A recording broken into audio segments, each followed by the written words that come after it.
So while education plays a crucial role in equipping young people with skills to succeed in the workforce, it's estimated that over 40% of all first-year students in South Africa don't complete their degrees due to lack of funds.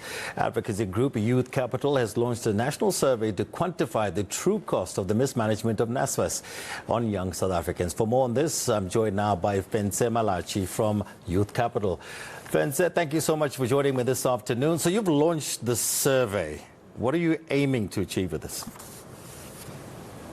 Yes, so we've launched a national NSFAS survey, and what we're really trying to do is hear back from beneficiaries on their experiences of using NSFAS. And this all started out when a young person reached out to us to tell us about her experience with NSFAS, where she was defunded without any explanation or reason.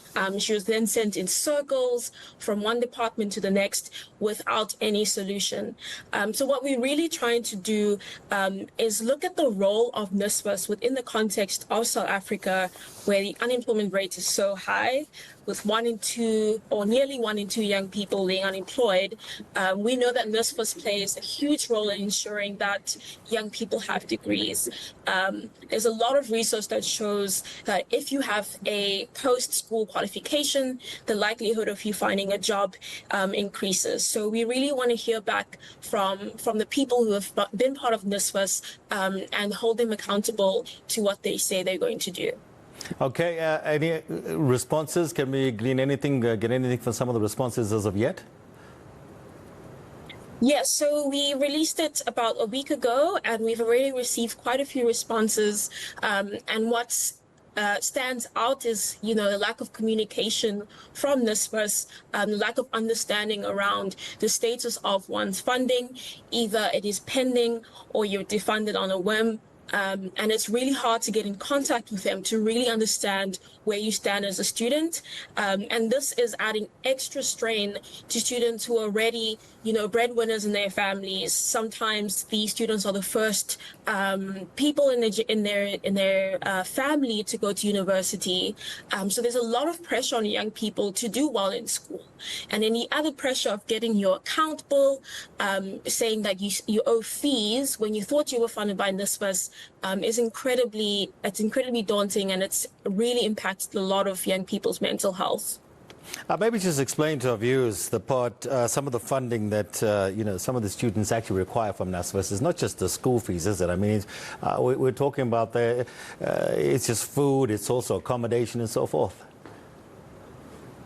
Yes, so Youth Capital, we've done quite a bit of research into this, and we found that, students aren't just funded for tuition, they're also funded for accommodation, they're also funded for school books, they're also funded for allowances in terms of buying food.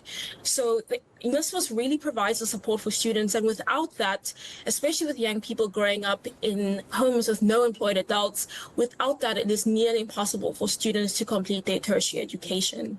And I think when you look at South Africa within our context of unemployment, we know how important education is and post-school qualifications are in terms of securing a job. Okay, so you're also stating, looking at some of the issues within NSFAS, some of the corruption. I mean, we're hearing so many cases coming out in the past couple of years or so, and people don't actually understand just how hard-hitting it is, for those students, isn't it? Yes, that's true. I mean, if you are a first-year student, you're excited to go to university, you're excited to study, and then you find that you've been defunded, you find you can't contact NSFAS, you find that the tertiary institution that you're studying at has no idea how to help you. So in terms of NSFAS, we found problems in communication, we found problems in terms of capacity and administration, and I think in terms of looking at the operations of NSFAS, at the scale at which it's providing funding to students, it just isn't able to cope.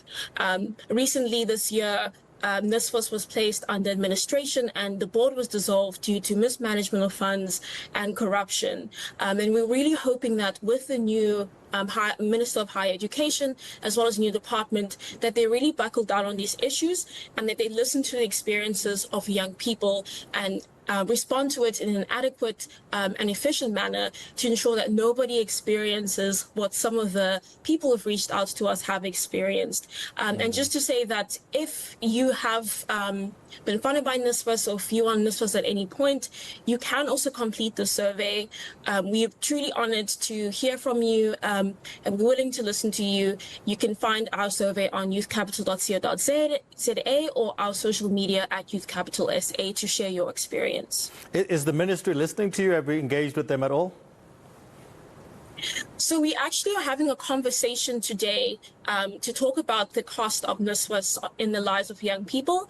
And we did reach out to representatives from NSFAS to see if they could join the conversation. And we have received no response. However, we're still going forward with the conversation tonight at 7 p.m. If anyone wants to join the conversation to have their say on this topic, they can find the link on our social media platforms at Youth Capital SA to join that conversation.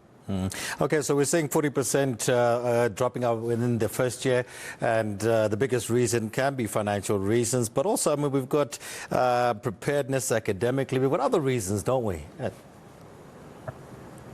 Yes, I think when you look at young people in South Africa, when people often refer to young people, they think of this homogenous group, you know, that every young person's the same.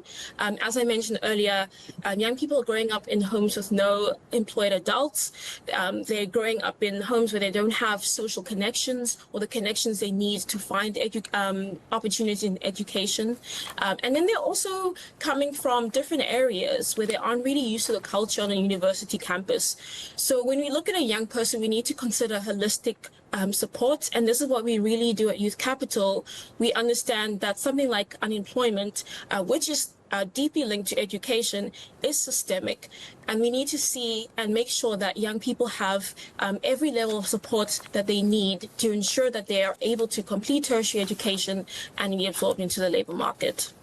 Okay, listen, I wish you well. Hope you get more respondents. And when you finish with the survey, please come back to us. It'll be very, very interesting to hear what most of these tertiary students are actually saying and what their biggest issues are with NSFAS at the moment. Fentse Malatji there from Youth Capital saying that it's mainly communication. They want to be able to get in touch with NSFAS, whatever the problem is.